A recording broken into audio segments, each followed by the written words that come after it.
ஒரு அல்லாஹ்வுடைய மார்க்கத்தில் இருக்கக்கூடிய ஒரு மனிதன் 2 நண்பர்களை பக்கத்திலே வச்சிருப்பான். அதான் உண்மையான நட்பும் கூட.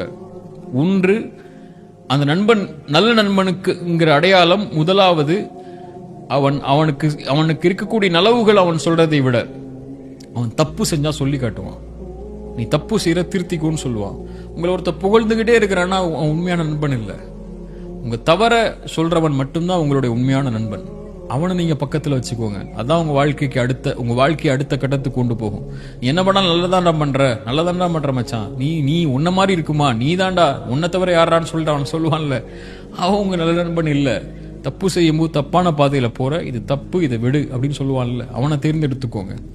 2வது, இன்பமான நேரத்தில் எல்லாமே இருக்கும்போது உங்களோட இருக்கிறவனை விட நீங்க நஷ்டத்திலையும் கஷ்டத்திலையும் பிரச்சனைகள்லையும் இருளையும் இருக்கும்போது நான் இருக்கவா, உன் காரியத்தை நான் லேசாக்கிறவான்னு சொல்லி உங்களுக்கு கரம் கொடுக்கறான்ல, அந்த நண்பனை தேர்ந்தெடுத்துக்கோங்க. அது ரொம்ப கஷ்டம். அல்லாஹ்ட்ட கேளுங்க.